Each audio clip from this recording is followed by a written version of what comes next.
Halo Sobat Spoilers, bagaimana kabarnya? Tentunya Minlers doakan baik-baik saja. Jumpa lagi di channel Sektor Spoilers. Hari ini Minlers akan bahas tentang alur cerita dari episode terbaru film Donghua yang tak kalah seru ceritanya, yaitu Renegade Immortal. Oke, tanpa berlama-lama kita langsung ke dalam ceritanya. Di awal cerita dalam episode ini, kita ditunjukkan dengan keadaan dataran yang penuh dengan salju. Kita juga diceritakan hari ketika kupu-kupu merah dilahirkan 100 tahun yang lalu.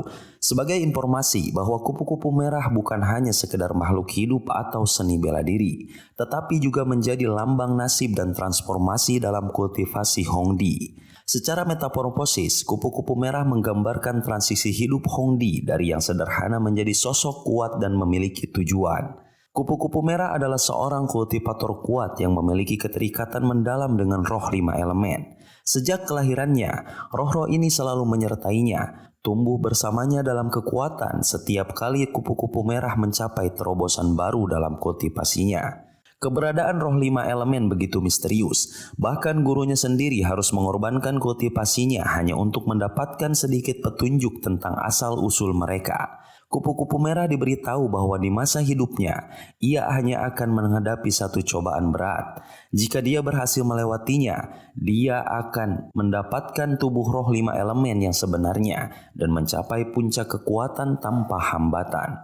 Ketika perang besar melawan aliansi 4 sekte terjadi, gurunya Ling Xiao mendapat penglihatan penting. Ia menyuruh kupu-kupu merah untuk menyerahkan roh 5 elemennya kepada seniornya, yaitu King San, sebagai bagian dari rencana besar untuk menghadapi cobaan tersebut. Namun ketika seniornya tewas dalam pertempuran, kupu-kupu merah merasa ada sesuatu yang tidak beres, terutama setelah mengetahui bahwa salah satu dari roh 5 elemen menghilang. Kegelapan meliputi hatinya dan sebuah firasat buruk mulai menggerogoti pikirannya. Sementara itu, perang berkecamuk. Patung raksasa berkepala ular menyerang dengan sangat brutal, menghancurkan setiap prajurit dari aliansi 4 sekte.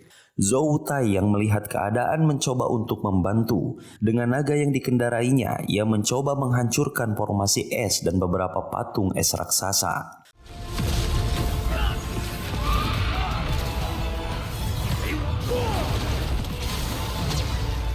Lalu Hongdi muncul berdiri di atas langit. Ia memanggil seorang pria paruh baya yang bernama Li Feng dari ruang yang terdistorsi. Dari ruang yang terdistorsi ke medan perang. Hongdi meminta Li Feng untuk membunuh naga biru Changlong saat itu juga. Dengan gerakan tangannya, dia mengeluarkan kekuatan dahsyat berupa tangan raksasa berwarna emas. Zhou Tai yang menerima serangan tersebut berusaha untuk membuat formasi sebagai pertahanan. Namun formasi pertahanan Zhou Tai bisa dihancurkan dengan mudah. Seketika tangan itu mengenai Zhou Tai dan membuatnya terlempar dalam jarak yang sangat jauh. Kemudian Li Feng dengan kekuatannya mengambil darah dari Zhou Tai dan melemparkannya kepada naga biru Changlong, membuatnya bisa memusnahkan garis keturunan naga biru, salah satu pelindung aliansi 4 sekte. Kemudian Li Feng menangkap naga biru dengan tangan raksasanya dan menghancurkannya menjadi serpihan batu. Prajurit dari aliansi 4 sekte yang mengetahui kejadian itu merasa panik dan mencoba melarikan diri. Namun pasukan Suyu tidak membiarkannya begitu saja. Setelah itu Hongdi memanggil roh 5 elemen. Namun salah satu dari roh 5 elemen itu menghilang, membuat Hongdi bertanya-tanya. Hongdi dengan roh 5 elemen bersama pasukan Suyu membantai semua orang dari aliansi 4 sekte sampai tidak tersisa. Bahkan para pemimpin dari aliansi 4 sekte pun harus mati tak berdaya.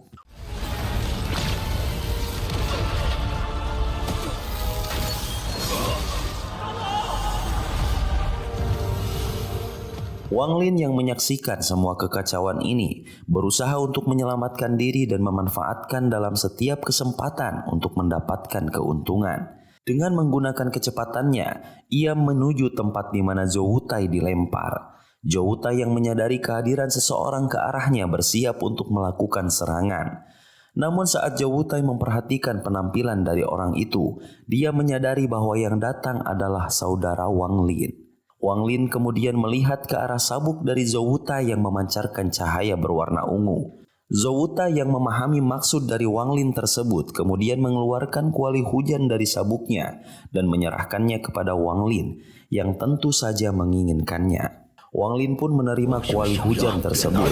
Kemudian ia memberikan obat penyembuh kepada Zhou dan berlalu pergi dengan cepat. Namun ancaman baru muncul. Menara es raksasa muncul di hadapan Wang Lin. Di sana ia melihat Ling Xiao, seorang wanita tua dari menara es yang merupakan guru Hongdi, berusaha mengejarnya tanpa ampun. Wanita tua itu seketika menyerang Wang Lin dengan kekuatan esnya. Wang Lin berusaha menghindar. Dalam keadaan terdesak, Wang Lin harus memanfaatkan segala kemampuan dan tipu muslihatnya, termasuk menggunakan boneka jiwa dan kekuatan petir merah miliknya untuk melawan wanita itu. Meskipun berhasil menyebabkan kerusakan pada wanita tua itu, Wang Lin tahu bahwa pertempuran ini belum usai dan ancaman Suyu terus menghantui di setiap langkahnya. Wang Lin berada di ambang hidup dan mati, menyadari bahwa wanita tua yang dihadapinya jauh lebih kuat dari yang diduganya. Teknik sang wanita yang mengandung domainnya membuatnya tak mungkin bagi Wang Lin untuk melarikan diri. Kesenjangan kekuatan di antara mereka terlalu besar. Namun Wang Lin tidak gentar. Dengan keputusan bulat, dia mengeluarkan bendera jiwa, senjata pamungkas yang telah menyelamatkannya dalam berbagai krisis sebelumnya. Meskipun sangat berhati-hati dalam menyembunyikan manik yang menentang surga, kali ini dia tahu hanya pembalasan ilahi yang dapat memberinya kesempatan bertahan hidup.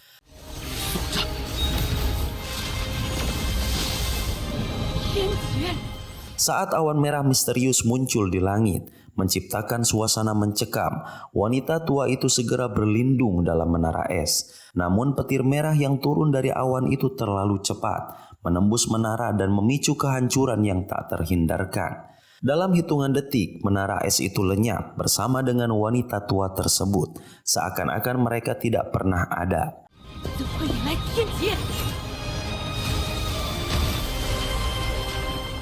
Wang Lin meskipun merasa sedikit menyesal telah menggunakan pembalasan ilahi, tahu bahwa keselamatannya adalah yang utama. Tanpa membuang waktu, dia melarikan diri hanya untuk merasakan ancaman baru yang mendekat. Di tengah pelariannya, sebuah kekuatan besar menyapu Wang Lin. Namun topi jerami yang dikenakannya menyelamatkannya. Energi panas dari topi itu menunjukkan bayangan seorang pria paruh baya yang menghancurkan naga tadi. Sebuah pemandangan yang membuat Wang Lin takjub sesaat sebelum kembali fokus. Sadar bahwa bahaya belum sepenuhnya berakhir, Wang Lin menghilang ke dalam ruang manik yang menentang surga, mengamankan dirinya dari bahaya lebih lanjut. Awan merah di langit perlahan memudar, tetapi kehadiran seorang pria parubaya dari Sujaku itu membawa ketegangan baru. Pria parubaya itu yang menyaksikan awan merah yang hampir lenyap, melakukan segala cara untuk memperlambat kehancurannya. Dengan simbol-simbol darah yang dilemparkan ke dalam awan, ia berusaha mengendalikan kekuatan itu. Namun usahanya terganggu oleh aura biru yang semakin kuat. Dalam amarah dan keputusasaannya, pria itu memasuki awan merah. Tetapi kekuatan petir yang menyambar tubuhnya hanya berlangsung sesaat sebelum awan sepenuhnya lenyap. Dengan hati yang kecewa, pria parubaya itu berteriak ke langit, memohon agar pembalasan ilahi ditarik kembali. Namun tak ada yang menjawab, meninggalkan dirinya dalam keheningan dan kekosongan yang dalam. Setelah menyerap roh bumi, manik penentang surga yang dimiliki Wang Lin mengalami perubahan besar. Sebelum perubahan ini mustahil baginya untuk bertahan di dalam manik selama 5 tahun. Namun kini waktu yang bisa dihabiskannya di dalam jauh lebih lama. Perubahan terbesar yang terjadi adalah munculnya energi spiritual yang jauh lebih murni dibandingkan dengan energi yang biasa ia rasakan di luar. Selain itu, 5 masa cahaya misterius muncul di langit manik, masing-masing mewakili unsur-unsur elemen seperti air, tanah, api, kayu, dan logam. Wang Lin mulai mengamati dengan seksama setiap masa cahaya tersebut, dan ia merasa bahwa ada kehidupan yang tersembunyi di dalamnya. Wang Lin telah memiliki manik ini selama lebih dari 400 tahun, tetapi hingga kini ia belum menemukan fungsi sejati dari artefak tersebut. Selama bertahun-tahun, Wang Lin hanya mengetahui bahwa manik ini dapat memperlambat waktu dan mengubah air biasa menjadi air yang penuh dengan energi spiritual. Meski kemampuan ini berguna bagi para kultivator di bawah tahap formasi jiwa, bagi mereka yang telah melampaui tahap itu, energi spiritual dari manik ini tidak cukup murni untuk diolah. Ini membuat Wang Lin yakin bahwa manik tersebut menyimpan kekuatan lain yang belum ia ketahui. Ketertarikan Wang Lin pada manik semakin meningkat seiring dengan keyakinan bahwa 5 elemen yang ada di dalam manik tersebut mungkin akan memunculkan kekuatan sejatinya. Ia teringat akan ucapan si Tunan bahwa manik ini hanya akan menunjukkan sifat aslinya setelah 5 elemen sempurna. Seiring waktu berlalu, Wang Lin mengembangkan domain hidup dan mati, namun kekuatan pengubah waktu dari manik tersebut mulai kehilangan fungsinya. Seiring ia menciptakan kemajuan dalam kultivasinya, ia yakin bahwa hanya dengan mencapai tahap formasi jiwa, ia akan mampu melawan musuh-musuh yang kuat tanpa perlu mengandalkan kekuatan eksternal. Selama perjalanannya di Xiuyu, Wang Lin menemukan bahwa manusia di sana hidup sebagai pekerja yang tanpa ragu melayani para kultivator. Mereka menciptakan patung es yang digunakan oleh para kultivator dalam berbagai ritual dan teknik. Sementara manusia itu sendiri tampak seperti budak yang bangga dengan peran mereka. Wang Lin merasa Xiuyu adalah negara yang aneh, di mana es dan salju menutupi tanahnya, mencerminkan ketiadaan kehidupan yang nyata. Meski telah menghabiskan 1 tahun di sana, Wang Lin masih merasa bahwa ada misteri yang belum terpecahkan terkait dengan tanah ini, terutama hubungan aneh antara manusia dan patung-patung es yang mereka buat dengan dedikasi penuh. Sobat Spoilers, itulah alur cerita untuk episode 60 dari Renegade Immortal. Jika ada kesalahan dalam penyebutan nama dan istilah harap dimaklumi. Dan kalau kalian suka dengan video ini, jangan lupa untuk like, share, dan subscribe supaya kalian gak ketinggalan update terbaru dari channel ini. Terima kasih banyak udah nonton sampai akhir. Sampai ketemu lagi di video berikutnya. Tetap semangat dan sampai jumpa.